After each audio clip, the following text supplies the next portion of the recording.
Good evening everyone. नमस्कार। मेरा नाम सबिहा रिजवी है।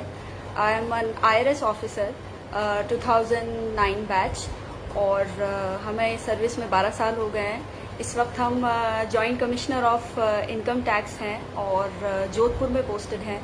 और जब सिलेक्शन हुआ था तो काफ़ी सोशल मीडिया शाये थे, ज़्यादा ना फेसबुक पे एक्टिव रहे ना इंस्टाग्राम पे, और अभी हमने इंस्टाग्राम ज्वाइन किया है। इसलिए भी बिकॉज हमें राइटर जो बनने का बहुत पुराना शौक था वो अब हम पूरा करने जा रहे हैं। बट इसलिए भी बिकॉज अगर हमें पहले पता होता कि सोशल मीडिया पे आके हम इतने सारे लोगों की मदद कर सकते हैं, तो मतलब हमारी एक बात 50 लोगों के काम आ सकती है, तो शायद हमने पहले सोशल मीडिया ज्वाइन कर लिया होता और शायद आप लोगों की मदद हम बहुत पहले से कर रहे होते। खैर कोई बात नहीं। ये सेशन हमें UPSC टाइम इंडिया के थ्रू मौका मिला है आप लोगों की परेशानियों को या उन चीज़ों को जानने का जो आप गूगल पे बहुत सर्च करते होंगे लेकिन आपको डायरेक्ट कोई जवाब नहीं मिल पाता होगा। और I will tell you more about my postings. I have been posted at Jaipur से हमारी शुरुआत हुई थी। 4 साल वहाँ रहे। उसके बाद I went to Ooty. I am married to an officer in arm forces. उसके बाद ऊटी चले गए और 2 साल वहाँ रहे। पर्सनली प्रोफेशनली बहुत अच्छा टेन्यूर रहा ऊटी का।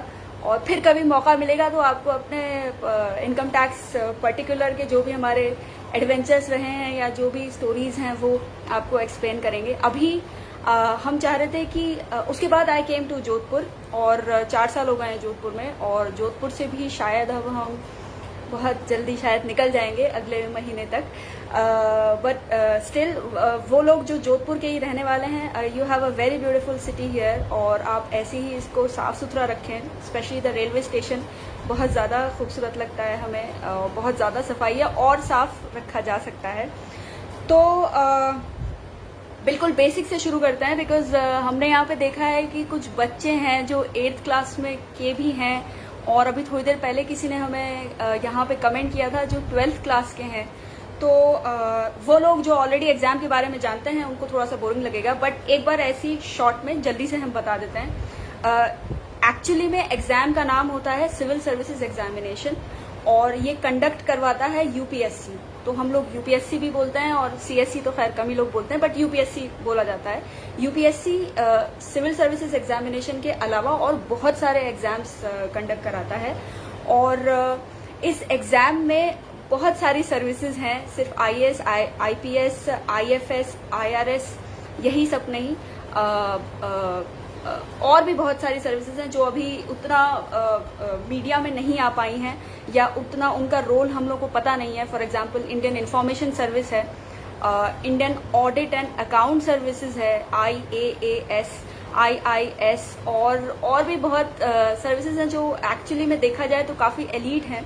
लेकिन चूंकि हम लोग बचपन से, और एक ये हम लोग की कॉलोनियल लेगेसी भी बनी रही है कि हम लोगों का सारा ध्यान IAS, IPS, IFS इन पर ही जाता है। IRS भी वो रेड मूवी बन गई है या 2-3 वो स्पेशल 26 और ये सारी मूवीज की वजह से हम लोग थोड़ा सा आप लोगों की नज़र में आ गए। हालांकि IRS का काम अंडर कवर ज़्यादा होता है। हम लोग उतना अगर कुछ करते भी हैं तो we are not suppose to talk about it with everybody, क्योंकि अगर पता चल गया कि कौन कर रहा है तो फिर कॉन्फिडेंशियलिटी मेंटेन करने में मुश्किल हो जाती है। So the procedure of this exam is 3 step में होता है। पहले प्रीलिम्स होते हैं जिसमें ऑब्जेक्टिव टाइप क्वेश्चंस होते हैं, उसके 2 पेपर होते हैं। उसके बाद आपका मेंस होता है जिसमें आपके एक ऑप्शनल सब्जेक्ट होता है और जनरल स्टडीज के पेपर्स होते हैं। हमारे टाइम में ऑप्शनल हमने 2009 में निकाला है, इसका मतलब एग्जाम हमने 2008 में दिया था। जो बच्चे हमें सुन रहे हैं यहाँ पे या वो लोग जो सोच रहे हैं इस एग्जाम में अपेयर होने का, आप लोग प्लीज ये समझ लीजिए कि एग्जाम खुद बहुत लंबा होता है। प्रीलिम्स होता है, प्रीलिम्स के 2 से 4 महीने बाद मेंस होता है। कोरोना की वजह से तो खैर पूरा शेड्यूल गड़बड़ा गया है, बट नॉर्मली ये होता है प्रीलिम्स के 2 से 4 महीने बाद मेंस होता है। मेंस के 2 से 3 महीने के बाद इंटरव्यू होता है, और इंटरव्यू जो नेक्स्ट आपका प्रीलिम्स होगा वो आपका जो रिजल्ट आएगा उससे 2 हफ्ते पहले, आपको सिर्फ 2 हफ्ते मिलेंगे नेक्स्ट प्रीलिम्स की तैयारी करने के लिए। मतलब कि ये एग्जाम इस तरह का है कि एक तो आपको बिल्कुल पता नहीं होगा कि आपका पेपर कैसा हुआ है, क्योंकि सबका अच्छा हुआ होगा, सबका बुरा हुआ होगा, और आप कभी भी श्योर नहीं हो पाएंगे कि आपने तैयारी कर ली है। और हमेशा आपको ऐसा लगता रहेगा कि मतलब आप हमेशा, जो लोग भी ये एग्ज़ाम देने की सोच रहे हैं वो लोग ये मान के चलिए कि आप लोगों को पहले तो तैयारी करने में बहुत मेहनत लगने वाली है, क्योंकि ये वो नहीं है कि हमारे दिल में आया कि हाँ हम तो आईएएस ऑफिसर बनेंगे और हमने आज रात भर पढ़ाई करी और उसके बाद अगले 3-4 महीने तक नोंग मेथम you are asking me to talk in English. I have a solution for you. All these things which I am talking about here, this is my first session on Facebook. I have already taken 5 to 6 sessions on Instagram. You may please check my profile there. It goes by the name Sabiha _Rizvi _IRS SABIHA _RIZVI _IRS. So that you can go to the highlights with the name of live sessions.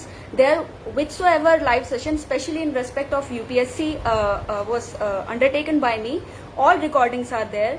And other than that, I myself have uploaded some IGTVs where I have spoken about this decoding strategy for cracking civil services examination, and a recent session is on how to write a good answer in mains. Having explained that, I'll switch over to Hindi because हमने ये session इसीलिए रखा है, वहाँ हमारी अंग्रेजी ज़्यादा चली है इंस्टाग्राम पे, तो आई थॉट फेसबुक पे भी हम हिंदी में थोड़ा समझा देते हैं, हमारे लिए भी आसानी रहेगी.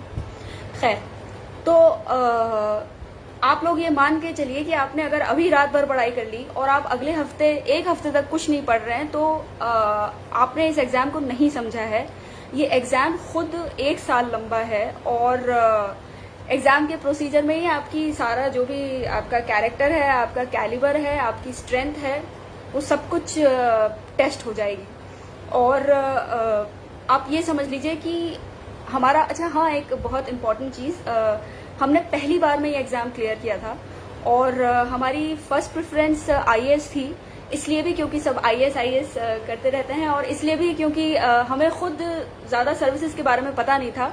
हम एक बहुत छोटी जगह से रहने वाले हैं. इट्स कॉल्ड रामगंज मंडी. कोटा से 60 किलोमीटर दूर एक छोटा सा टाउन है, और वहाँ पे जैसा कि आप सबको पता है, कोटा से सिर्फ डॉक्टर इंजीनियर्स बनते हैं. तो जब 10th क्लास के बाद हमने ये लिया था सब्जेक्ट हिस्ट्री, इंग्लिश लिटरेचर और इकोनॉमिक्स हमने 11th में भी पढ़ा, 12th में भी पढ़ा. ग्रेजुएशन में हमारा हिस्ट्री मेन सब्जेक्ट था. अलीगढ़ मुस्लिम यूनिवर्सिटी से हमने बीए ऑनर्स किया है. खैर, जब व्हेन आई ऑप्टेड दिस, जब ये सब्जेक्ट हमने चुना तो सबको लगा कि 10th क्लास में हम फेल हो गए हैं. तो वो एक अलग जद्दोजहद थी. हमें सबको समझाना पड़ा कि हमारा मकसद यूपीएससी है, और हमें एक्चुअली मैथ्स पसंद था. और मैथ्स से I will come to that also कि ऑप्शनल सब्जेक्ट आप कैसे चुनते हैं. I am sorry. तो मैथ्स का आई वाज टोल्ड के उतना सक्सेसफुल नहीं होता है और बहुत ज़्यादा मेहनत करनी पड़ती है. तो सेकंड नंबर पे हमें हिस्ट्री पसंद था, इसलिए हमने हिस्ट्री चूज़ किया था. और हमें भी ऐसा लग रहा था कि बस अभी हमें तैयारी स्टार्ट कर देनी चाहिए थी. तो what I did, I waited. Actually हम आपको बताते हैं, हमारे गोविंद शर्मा सर हैं स्कूल टाइम में. ऐसे तो हम पढ़ने में बहुत अच्छे थे, बट हमारे क्या एक बहुत गंदी आदत थी. हम क्या करते थे, मतलब ऐसा कुछ भी नहीं था जैसा गोविंद शर्मा सर को लगता था, जो हमारे स्कूल टाइम के सोशल साइंसेज के टीचर रहे हैं. सर को लगता था कि हम घर से आके, घर पे पढ़ के आके और फिर बच्चों को डिस्टर्ब करते हैं. It was not like that. Sir भी खैर, obviously he was my teacher, he knew me. वो हमसे ज़्यादा समझते थे. और एक दिन हमें याद है, एक अरेंज पीरियड होता है ना, आप लोगों के भी स्कूल कॉलेजेस में होता होगा कि जब जिस टीचर का पीरियड होता है वो एब्सेंट होता है, तो कोई और आके आपकी क्लास ले रहा होता है, और उस वक्त भी आपको मतलब कोई कुछ पढ़ाया नहीं जाएगा, वो बस ऐसे ही डिसिप्लिन के लिए कोई टीचर आके बैठ जाता है. तो हमें याद है कि वो एक अरेंज पीरियड था, और हम एज यूजुअल बहुत बदतमीजी तो नहीं, बहुत चीखा चिल्ली कर रहे थे और हंसी मजाक कर रहे थे. सबसे पीछे बैठे हुए थे, और हमें याद है गोविंद शर्मा सर ने हमें बुलाया सबसे आगे, और हमें याद है हमारा कितना बुरा मुंह बना था. बच्चे थे हम, I was in 9th class. और सर ने बुला के पूछा कि सबिहा, आप ये बताइए कि आप फ्यूचर में क्या करना चाहती हैं. तो तब तक हम कंफ्यूज थे। एक दिल तो हमारा ये भी था कि हम संस्कृत में हमारे बहुत अच्छे नंबर आते थे, ऑलमोस्ट 100 में से 100 आए हैं कई बार। तो हमने कहा कि सर या तो हम संस्कृत में पीएचडी करेंगे या फिर राइटर का भी तब हमारा उतना हुआ नहीं था, बच्चे थे बहुत। फिर इट वाज सर, कोटा में चूंकि सिर्फ डॉक्टर, इंजीनियर और साइंस और पीसीएम, पीसीएमबी और इन सब का रहता है, तो सर ने हमें एडमिनिस्ट्रेटिव सर्विसेज के बारे में बताया। सर ने कहा कि बहुत मुश्किल होता है, 2-2, 3-3 लाख लोग अपेयर होते हैं और उसमें से सिर्फ 500 से 800 लोग सेलेक्ट होते हैं। और सर ने बोला कि सर भी कोशिश कर रहे थे और सर को हमें देख के ऐसा लगा कि हम में वो कैलिबर है कि हम क्लियर कर पाएँ।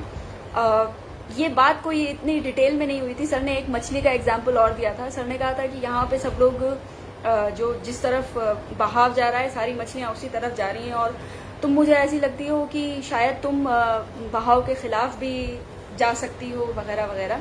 उसके बाद फिर ये हुआ कि पहले तो लगा कि हाँ चैलेंजिंग है, हाँ ये वो, तो हमें याद है उसके बाद नेक्स्ट टाइम जब से हमसे किसी ने भी पूछा तो हमने बोला था कि हमें सिविल सर्विसेज क्लियर करना है। हालांकि कुछ पता नहीं था कि कैसे करना है, क्या करना है। फिर कुछ टीचर्स ने और पूछा, अच्छा तुम कैसे करोगी?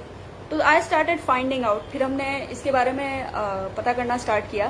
तो द हिंदू हमें किसी ने सजेस्ट किया और द हिंदू न्यूज़पेपर जो है रामगंज मंडी में तब 2 दिन बाद पहुंचता था। एक तो वो अलग से उसके पैसे अलग चार्ज होते थे और हमारे पापा ने किसी से बात करके और पता नहीं कैसे, मतलब इफ टुडे इज, अगर आज 22 तारीख है तो मैं आज 20 तारीख का पेपर मिलेगा, ऐसे होता था। और हमें कुछ समझ में नहीं आता था कि हम क्या पढ़ रहे हैं, बट हमें बस कहीं से पता चल गया था कि द हिंदू न्यूज़पेपर होता है, तो हमने पढ़ना स्टार्ट कर दिया था। द हिंदू न्यूज़पेपर में हमें ब्रिलियंट ट्यूटोरियल्स के लिए का मिला। हमें पता चला कि कोरस्पॉन्डेंस से वो बता देते हैं। तो हमें याद है हमने एक पोस्ट कार्ड पे ब्रिलियंट ट्यूटोरियल्स को लेटर लिखा था। ये जो बच्चे हमें सुन रहे हैं हम उनकी बात कर रहे हैं कि जैसे आप हमसे पूछ रहे हैं ना, ऐसे ही आप खुद से भी पता लगा सकते हैं।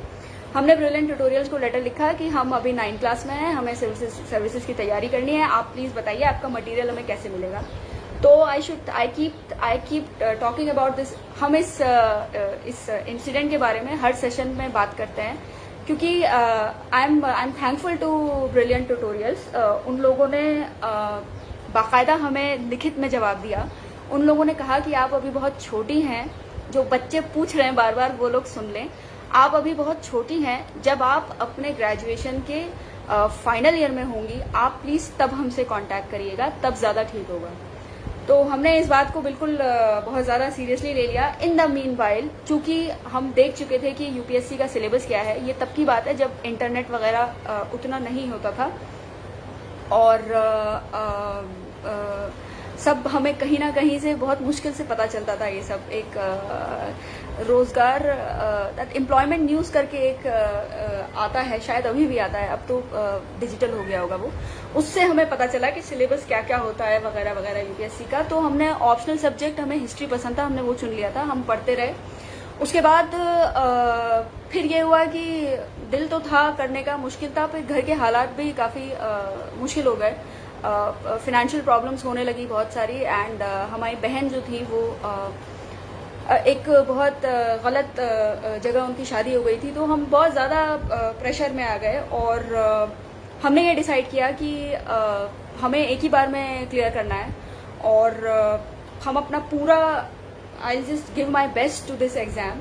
और इनफैक्ट इतनी ज़्यादा ज़रूरत थी पैसों की, पापा ने तो हमारी कोचिंग वगैरह के लिए लोगों से पैसे उधार लिए थे, लोन वगैरह लिया था और इतना ज़्यादा प्रेशर था। और हम जैसे काफ़ी सिंसियर बच्चे रहे हैं, मतलब मस्ती वस्ती अपनी जगह है, बट हमें इतना पता है कि हमें अपने घर वालों की मदद करनी है या हमें उस इंसान की मदद करनी है जिसकी हम मदद कर सकते हैं। तो घर वालों को भी हम पे काफ़ी भरोसा रहा हमेशा से। और उसके बाद बहन की शादी का भी था और हम बस चाहते थे कि किसी तरह हमारा हो जाए। इतनी ज़्यादा परेशानी थी कि हमने ये तक सोचा हुआ था कि अगर हम 1 साल बैठ के पूरी तैयारी करेंगे, आई एम ऑल्सो द, हम अपने बैच में जो यंगेस्ट हैं उनमें से एक हैं पूरे बैच में। और हमने ये भी सोचा था कि अगर हमारा नहीं होता है तो हम दोबारा नहीं देंगे क्योंकि इसमें बहुत ज़्यादा टाइम लगता है। एक बार में हमारा हो जाएगा तो ठीक है, नहीं तो I'll go to some other private job, क्योंकि ऐसे भी हमारे नंबर अच्छे थे और जो भी था मतलब हमारा था कि हम एक बार देंगे और बहुत अच्छे से देंगे। और काफ़ी मेहनत करनी पड़ी। एक तो हम आपको सबसे पहले ये बता दें कि हम सब इंसान अलग अलग हैं। हमारा जो तरीका रहा पढ़ाई करने का, आप हमसे सुन लीजिए, आप हमारी सुनिए, आप सबकी सुनिए, लेकिन ज़रूरी नहीं है कि हम लोगों ने जैसे पढ़ाई करी वैसे ही आप भी उसी तरह से कर पाएंगे, या जो तरीका हम लोगों का था उससे बेहतर तरीका आपका नहीं हो सकता, ऐसा बिल्कुल भी नहीं है। तो आप सुनिए, नोट भी करिए, लेकिन जब ट्राई करें और आपसे नहीं हो रहा है तो आप अपनी टेक्निक भी निकाल सकते हैं। तो हम तो इस तरह से था कि हम किसी भी दिन हमने हॉलीडे नहीं लिया था और हम घर से दूर थे। दिल्ली में एक मुखर्जी नगर में हम रुके नहीं, क्योंकि मुखर्जी नगर हमें बहुत काफ़ी डिस्ट्रैक्टिंग लगा। इनफैक्ट जो लोग कोचिंग के लिए पूछ रहे हैं उनको भी हम बता देते हैं, चूँकि छोटी सी जगह से हैं, और जो द हिंदू है उसमें एक पर्टिकुलर कोचिंग इंस्टीट्यूट है। I am not going to take name of that, हम उस कोचिंग इंस्टीट्यूट का नाम नहीं लेंगे। तो हमें लगा कि मतलब यही है सबसे ज़्यादा अच्छा। तो जैसे ही हमारा ग्रेजुएशन का फाइनल ईयर का एग्ज़ाम ख़त्म हुए, हम फ़ौरन दिल्ली पहुंच गए और हमने कोचिंग इंस्टीट्यूट ज्वाइन कर ली। लेकिन हमने वो कोचिंग इंस्टीट्यूट का जो कोर्स था वो भी पूरा नहीं किया, बिकॉज हमें कोचिंग इंस्टीट्यूट से सिर्फ ये फ़ायदा मिला कि कैसे कोई भी जो किताब या कोई भी टॉपिक हाथ में है उसे यूपीएससी के हिसाब से कैसे समझना है। तो कोचिंग इंस्टीट्यूट से हमें ये एक, जिसको कहते हैं ओरिएंटेशन, हमें चूंकि हम मतलब रामगंज मंडी से थे, जहाँ पे हमें किसी तरह की कोई गाइडेंस मतलब ना हमारे ख़ानदान में था, ना कोई जानकार था दूर दूर तक सिविल सर्विसेज में। हमारे पापा का कोटा स्टोन का ऐसी छोटा मोटा बिजनेस था, ऐसा कुछ ना हम लोग किसी के टच में थे। और but I am thankful to my family, उन लोगों को हमेशा हमारे ख्वाबों में यकीन रहा, तो उससे हमें भी जिम्मेदारी का एहसास होता रहा। खैर, तो कोचिंग इंस्टीट्यूट हमने बीच में ही छोड़ दिया, बिकॉज कोचिंग में भी ना क्या होता है, हम आप लोगों को बता दें, आप जाएंगे, आई थिंक आपके 4 से 5 घंटे आप एक चेयर पे बैठे रहेंगे और आपका टीचर आएगा और वो आपको हम ये नहीं कह रहे कि कोचिंग इंस्टीट्यूट बेकार होते हैं, हम बस आपको बता रहे हैं कि कोचिंग इंस्टीट्यूट की हमारे हिसाब से कहाँ तक अहमियत है। वो आएंगे और आप बैठे रहेंगे, वो आपको डिक्टेट करते रहेंगे, आपको नोट्स देते रहेंगे और आप लिखते रहेंगे, और finally at the end of the day, आखिर में आपको खुद ही बैठ के वो सब पढ़ना पड़ेगा। और कोचिंग इंस्टीट्यूट में ये भी होता है, इतने सारे बच्चे होते हैं, डिपेंड करता है आपने कौन सी ज्वाइन करी है। तो उतने सारे बच्चों में अगर आपकी कोई स्पेसिफिक क्वेरी है तो टीचर्स भी, उन लोगों की भी, चूंकि इंसान हैं वो लोग, उनकी भी लिमिटेशंस होती हैं, वो पूरा ढंग से कर नहीं पाते। लेकिन कोचिंग इंस्टीट्यूट से हमें 2-3 फ़ायदे हुए। एक तो ये कि हमारी लिखने की स्पीड बहुत तेज़ हो गई, और लिखने की स्पीड तो खैर हम पहले से भी आई यूज टू वर्क, उस पर हम काम करते थे, बट कोचिंग इंस्टीट्यूट में चूंकि वो ऐसे डिक्टेट करते थे और कुछ छूटे ना, इसलिए हम लिखते रहते थे। स्पीड हमारी उससे बढ़ी। दूसरा ये कि हमें 1-2 दोस्त, पूरा ग्रुप नहीं, प्लीज़ आप लोग भी जो लोग कोचिंग इंस्टीट्यूट ज्वाइन करें, इतने बड़े बड़े ग्रुप ना बनाएं, वो आपके बहुत चांसेस हैं कि आप इधर उधर खो जाएंगे। जो आपका मेन काम है यूपीएससी तैयारी करने का, वो अकेले का काम है, वो टीम वर्क नहीं हो सकता, वो ग्रुप वर्क नहीं हो सकता।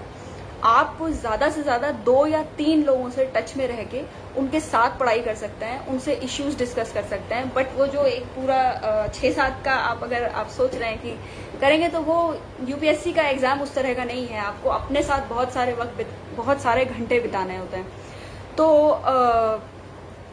1-2 लड़कियां हमें मिली, 1-2 हमें लोग मिले जिनसे हम टच में रहे, जिनके ऑप्शनल सब्जेक्ट्स वही थे जो हमारे थे, और कोचिंग वो हमने पूरी नहीं करी, बीच में छोड़ दी। और पहले हमने ऑप्शनल सब्जेक्ट हमारा पब्लिक एडमिनिस्ट्रेशन, हाँ हम एक और चीज़ बतानी थी आपको, हमने सोचा था कि हिस्ट्री लेंगे और पब्लिक एडमिनिस्ट्रेशन, ये 2 सब्जेक्ट हम ऑप्शनल लेंगे। हम लोग के टाइम में 2 होते थे।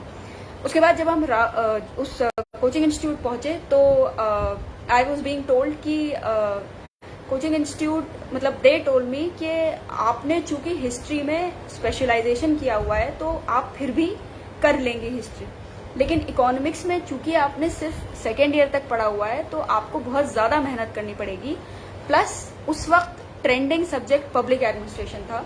पब्लिक एडमिनिस्ट्रेशन की हमने पब्लिक एडमिनिस्ट्रेशन इसलिए चुना क्योंकि एक तो सिलेबस छोटा था, और हमें इंटरेस्ट इसलिए आया क्योंकि हमें लगा हम जो काम करने जा रहे हैं फ्यूचर में, अगर हम वही चीज़ पढ़ लें अभी तो थ्योरी तो कवर हो ही जाएगा, प्रैक्टिकल हम गॉड विलिंग ऑफिसर बन के कवर कर लेंगे। This was in the back of my mind. हम ये रीजनिंग आपको इसलिए बता रहे हैं क्योंकि इस तरह की चीज़ें आपसे इंटरव्यू में भी पूछी जा सकती हैं कि आपने ये क्यों नहीं लिया या वो क्यों नहीं लिया। तो हमेशा आपके जो रीजंस हैं वो बहुत ज़्यादा लॉजिकल होने चाहिए। हर चीज़ के पीछे आप खुद बैठ के सोचिएगा कि आपने क्यों किया ये काम, सिर्फ इसलिए मत करिएगा कि ट्रेंडिंग है या ये वो। इंटरव्यू में यू कांट से कि ये सब्जेक्ट ट्रेंडिंग है, क्योंकि सबसे पहले वो यही पूछेंगे आपको आप ये trend, how do you know that it's trending, मतलब आपको किस अथॉरिटी ने बताया है कि ये सब्जेक्ट ट्रेंडिंग है। चलिए छोड़िए, आगे बढ़ते हैं। तो कोचिंग इंस्टीट्यूट को हम फिर ना मुखर्जी नगर में रुके ना कहीं और, विजयनगर में एक छोटा सा कमरा लेके हमारे पास लैपटॉप था, पापा ने दिलवाया था, इंटरनेट कनेक्शन भी था, लेकिन हम सोशल मीडिया पे नहीं थे। सोशल मीडिया पे आई वुड सजेस्ट कि जब तक आप सीरियसली तैयारी आपने स्टार्ट नहीं करी है तब तक आप रह सकते हैं। मतलब जैसे अभी आप लोग देख रहे हैं, समझ रहे हैं, अभी आप सिर्फ ग्राउंड वर्क कर रहे हैं, या maybe you are taking a break, आप एक ब्रेक लेके आप ये सेशन अटेंड कर रहे हैं, तो सब मतलब सोशल मीडिया आप हमारे हिसाब से तो मत यूज करिए। अगर यूज कर रहे हैं तो एनोनिमसली यूज करिए। उसमें आपको कोई, एक तो आप जो आपके संगी साथी हैं वो ये कर रहा है, वो कर रहा है, वो 10 डिस्ट्रैक्शन आपके नहीं होंगे। और दूसरा, आपको जो देखना होगा सेलेक्टिवली वो आप देख भी पाएंगे अपनी मर्जी से, बट शेड्यूल बनाइए, क्योंकि सोशल मीडिया में 5 मिनट का कब आधा घंटा हो जाता है हम लोग खुद एहसास नहीं रख पाते हैं। तो आप टाइमर लगा के इस्तेमाल करिए। I would like to say that आपका एक एक मिनट बहुत ज़्यादा कीमती है। हमारे पास कोई सोशल मीडिया नहीं था, वो नोकिया का एक छोटा सा जो नॉन स्मार्टफोन होता है वो था। हमारा मोबाइल नंबर सिर्फ और सिर्फ हमारे पेरेंट्स के पास था। हम किसी की शादी में नहीं गए, ऊपर वाला माफ़ करे, हम फ्यूनरल्स भी हमसे मिस हो गए। और एक्चुअली हमारे पेरेंट्स ने भी, हमारे घर वालों ने भी कभी हमें घर की चीज़ें नहीं बताएं। जो बड़े लोग यहाँ पे सुन रहे हैं या जो बच्चे भी सुन रहे हैं, आप लोग प्लीज़ हमारा सेशन उनको दिखाइएगा। हमारी आप लोगों से सिर्फ यही रिक्वेस्ट है कि आपका एक एक सेंटेंस, अगर आपको अपने बच्चे पे ज़रा सा भी यकीन है कि वो कर लेगा, अगर आपको लग रहा है कि वो बहुत सिंसियर है, तो प्लीज़ उसे प्रेशराइज ना करें। आप ये समझें कि आपकी एक एक बात ना उनको बहुत डिस्टर्ब कर सकती है, क्योंकि वो इस वक्त बैठे हुए एक जगह टेबल के सामने चेयर लगा के एक ही जगह देख रहे हैं, और इस बीच में कोई कॉल आता है और कोई ऐसी छोटी मोटी कुछ बातें जिनमें उनका कोई लेना देना नहीं है, वो इतनी दूर से कुछ कर भी नहीं सकते, या पड़ोस के कमरे में बैठे हुए वो अपने पढ़ाई कर रहे हैं। आप लोग प्लीज़ उनको सपोर्ट करिए। हमें हमारी फैमिली की तरफ से बहुत ज़्यादा सपोर्ट रहा। और चलिए, अब अपनी कहानी के बाद अब हम लोग आपकी बात करते हैं। पहले तो ये कि सिविल सर्विसेज एग्जामिनेशन, यही एग्ज़ाम क्यों चुनेंगे आप? मतलब IAS IPS और इन सारे का काफ़ी क्या बोलते हैं फेम है, काफ़ी आप लोग देख के इम्प्रेस होते हैं दूसरों को। इनफैक्ट कोई ऑफिसर सामने से गुजरता है तो आप लोगों को भी लगता है कि आप भी करें। बट वो लोग जो ये सिर्फ इतना देख के इम्प्रेस हो जाते हैं, उन लोगों से हमारा सवाल है कि सवाल तो क्या, सजेशन है कि जब तक आपका खुद से दिल नहीं करे, आप पहले ये समझ लीजिए कि ये जो दिख रहा है ना, इसके पीछे बहुत हज़ारों घंटों की मेहनत है, बहुत सारे आंसू हैं, बहुत सारी दुआएं हैं, बहुत सारी जिसको कहते हैं, बहुत सारी रातें ऐसी हैं जो आप नहीं सोए हैं, बहुत सारी ऐसी चीज़ें हैं जो आपने नेग्लेक्ट करी हैं, आपकी फैमिली ने आपको उससे बचा के रखा, या उस आदमी ने खुद को उससे बचा के रखा। तो देखने में वो ऐसा लगता है जैसे हाँ, लेकिन जो सफ़र है वो बहुत ज़्यादा मुश्किल होता है। तो आप ये तैयारी तभी स्टार्ट करिएगा जब आप मेंटली प्रिपेयर हों कि हाँ, मैं मेहनत करने के लिए तैयार हूँ। 1 महीना नहीं, 2 महीना नहीं, कम से कम 1 से 2 साल लगातार बगैर थके हुए, तो ही आप इसमें घुसिएगा। क्योंकि जब आप एक बार घुस जाते हैं तो ये इतनी लंबी जर्नी है कि बीच बीच में आपको लगता है कि मैं कहाँ फंस गया, ये तो ख़त्म ही नहीं हो पा रहा है। और बीच में हमें किसी ने पूछा था कि डिमोटिवेट हो जाएं तो आप क्या करें। देखिए, इसका सिर्फ एक ही तरीका है, आप बड़ा अपने आगे जो टेबल आपकी है या जो भी आपके सामने वॉल है, आप उस पर लिख के रखिए कि आप सिविल सर्विसेज एग्जामिनेशन क्यों क्लियर करना चाहते हैं। अगर आप इसलिए क्लियर करना चाहते हैं क्योंकि आपके दोस्त ने कर लिया, वो भी तैयारी कर रहा है, या आपके फैमिली में फलाना ने कर लिया तो आप करना चाहते हैं, या इसलिए कि आपके मम्मी पापा का ख्वाब है तो आप करना चाहते हैं, इन सब के लिए हमारा सिर्फ इतना ही कहना है कि जब तक आपकी जो आग है वो अंदर से नहीं आएगी, आपका खुद का मोटिवेशन अंदर से नहीं आएगा, तब तक आप ऐसे ही डीमोटिवेटेड फील करेंगे। क्योंकि अगर आपको पता है कि आपको करना है, जैसे हम बताएं हम क्या सोचते थे, आई विल टेल यू। हम ये सोचते थे हमें पहली बार में निकालना है, और हम ये सोचते थे, जैसे हम कोचिंग इंस्टीट्यूट में गए तो वहाँ पे हमें ऐसे लोग मिले जो ऑलरेडी 2-2, 3-3 बार दे चुके हैं, जो मेंस तक पहुँच चुके हैं, जो इंटरव्यू तक पहुँच चुके हैं। और फिर जब जैसे हम मतलब कॉलेज के बाद आपको पता ही, हम लोग बच्चे से होते हैं, हम लोग को पता नहीं होता है क्या बात करनी होती है क्या नहीं। कोई भी हमसे पूछता था तो हम इतने ज़्यादा मोटिवेटेड होते थे कि वो हमसे पूछता था हाँ और क्या, कहाँ से हो, ये वो, तो लास्ट में हम एक सेंटेंस ऐड कर देते थे, हम तो हमें पहली बार में निकालना है कैसे भी करके। तो वो लोग जो थे वो लोग कहते थे कि पहली बार में बहुत मुश्किल है, पहली बार में नहीं होता है, पहली बार में तो आपको एग्जाम ही समझ में आता है, और दूसरी तीसरी बार में मे भी आप प्री क्लियर करेंगे या मे भी आप मेंस तक पहुंचेंगे। तो तब भी हमें ऐसा लगता था कि मतलब आपसे अगर कोई ऐसे बोले, आपका क्लियर करने का इरादा हो, और ऐसा नहीं है, बाद में भी इनफैक्ट जब हमने प्री क्लियर कर लिया तब भी हमारे खानदान में लोग थे, मेंस क्लियर कर लिया तब भी हमारे कुछ फ्रेंड्स थे, मतलब अब मे भी उन्होंने, ऐसा नहीं है कि वो लोग हमारा बुरा चाह रहे थे, लेकिन वो लोग ये चाह रहे थे कि जब हमारा नहीं हो तो हम डीमोटिवेटेड फील ना करें। तो उन लोगों ने ये तक हमसे बोला कि हाँ भाई इंटरव्यू में तो वो सब चलता है और तुम तो किसी को जानती नहीं हो, और देखते हैं तुम्हारा होता है या नहीं। मेंस में भी हमसे हमारे खानदान वालों, काफ़ी जो दूर के रिश्तेदार नहीं होते जिनको पता नहीं होता है, वो उन लोगों ने भी बोला कि देखते हैं, हाँ प्री तो निकल जाता है, हाँ मेंस तो निकल जाता है। तो आपको देखिए, जो मोटिवेशन वाली बात है, सिर्फ ये एग्जाम ही नहीं, आप कुछ भी लाइफ में अच्छा करना चाहेंगे तो जो उसका मोटिवेशन है वो आपको खुद से ही, आपको खुद को ही मोटिवेट करना पड़ेगा। मे बी आप सबका अपना अपना तरीका होता है, कुछ लोगों का होता है, जैसे हमारा इमीडिएट इंस्पिरेशन ये था कि हमें अपनी बहन की मदद करनी है और हमारे पास टाइम कम है, हमारी बहन जो है वो एक गलत शादी में फंस गई है, तो I need to help her. हमारा इमीडिएट ये था। अब आपका इमीडिएट कुछ भी हो सकता है। हमारा ये भी था कि जैसे फिनेंशियल बहुत ज़्यादा प्रॉब्लम्स थी, तो हम अपने पैरों पे खड़े होके और अपनी मम्मी का ध्यान रखना चाह रहे थे। हम चाह रहे थे कि चीज़ें हमारे हिसाब से हों, मतलब हम जल्दी से बड़े हों, जल्दी से। और सिविल सर्विसेज इसलिए क्योंकि वो बचपन में ही हमने तय कर लिया था, सब्जेक्ट हमने उसी हिसाब से चूज़ किया। अब जब परेशानियां बढ़ी या प्रेशर बढ़ा तो हम एकदम से अपना गोल कैसे चेंज कर लेते, तो हमने ये किया कि खुद को हमेशा बस ये बोलो नहीं हमें यही करना है, यही करना है, यही करना है, पूरा अच्छे से करना है। तो मोटिवेशन तभी आएगा, आपको खुद ही से लाना पड़ेगा। आप भगवान में यकीन करते हैं तो भगवान से प्लीज़ प्रार्थना करिए रोज़, जितनी हिम्मत दुआ करने से आती है। हम भी नमाज पढ़ते थे तब तो पूरे 5 वक्त की बहुत अच्छे से कायदे से हर नमाज में रोते भी थे। आप लोग भगवान से प्रार्थना करते हैं तो उसको अपने डेली शेड्यूल में डालिए। आप लोग अगर भगवान में यकीन नहीं रखते हैं तो आप मेडिटेशन करिए। यही सब चीज़ें हैं जो आपको मोटिवेटेड रखेंगी, आप खुद ही रख पाएंगे। हम लोग सिर्फ बातें कर पाएंगे और मे बी सुन के आप 1 दिन या 2 दिन या मे बी 1 महीना मोटिवेटेड रहें, बट बीच बीच में देखिए, एक तो सब लोगों की लाइफ में ना सब लोग अलग अलग मोड़ पे होते हैं, सबका अलग अलग होता है। फिर आप किसी को देखते हैं, आपको लगता है यार उसका तो हो गया, मैं तो यहीं रह गया, या मेरा क्यों नहीं हुआ, मैं भी तो मेहनत कर रहा हूँ, वगैरह वगैरह। ये जो सेल्फ डाउट है, कोई इंसान नहीं है इस दुनिया में जिसको सेल्फ डाउट नहीं होता, ठीक है, कोई नहीं है।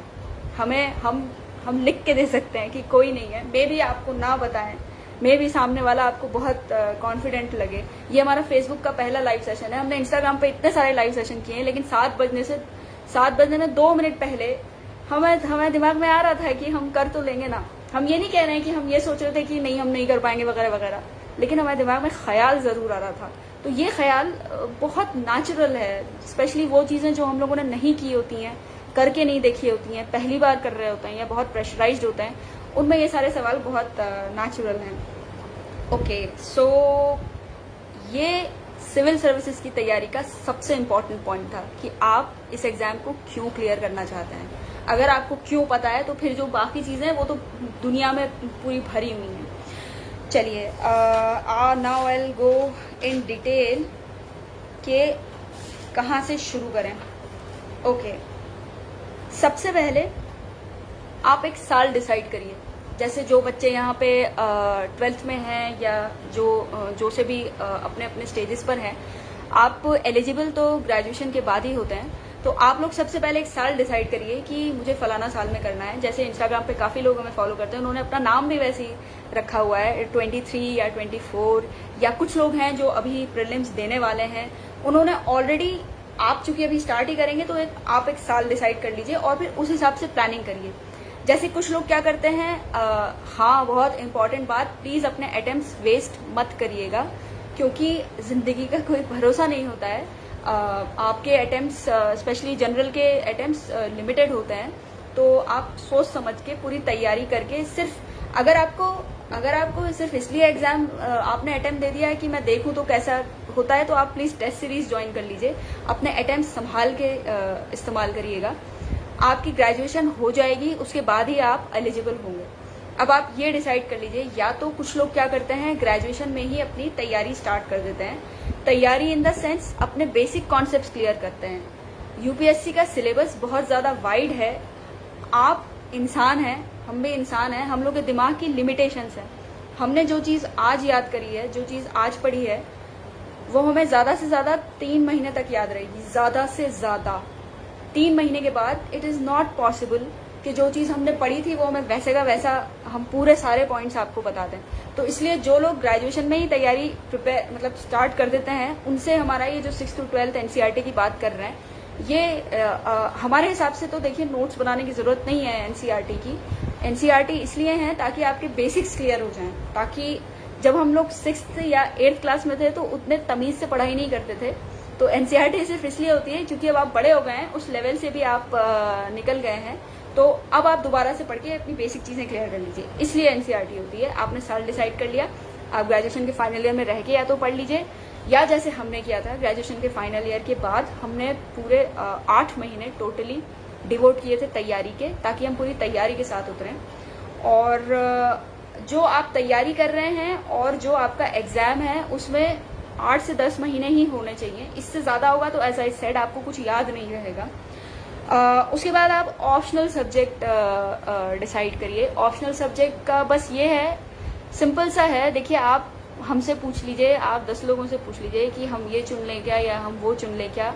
सबसे अच्छा तरीका है आप सब्जेक्ट खोल के देखिए, ठीक है।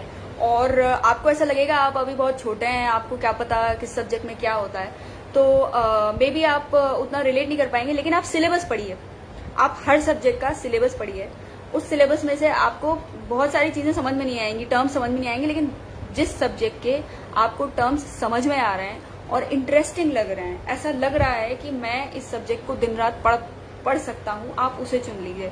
जैसे साइकोलॉजी भी बहुत अच्छा सब्जेक्ट माना जाता है, पॉलिटिकल साइंस तो खैर है ही बहुत अच्छा सब्जेक्ट। कॉमर्स यहाँ पे किसी ने लिखा हुआ था, commerce is a very good subject.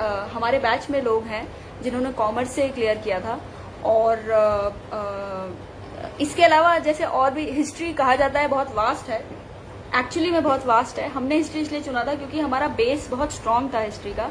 हमने 11th, 12th और ग्रेजुएशन के 5 साल हिस्ट्री पढ़ी थी, इसलिए हमें उतनी मुश्किल नहीं हुई। हमने हिस्ट्री इसलिए भी चुना था क्योंकि जनरल स्टडीज़ का एक बहुत बड़ा हिस्सा हिस्ट्री में कवर हो रहा था, तो हमें वहाँ पे एडवांटेज हो रहा था, प्रीलिम्स में भी और मेंस में भी।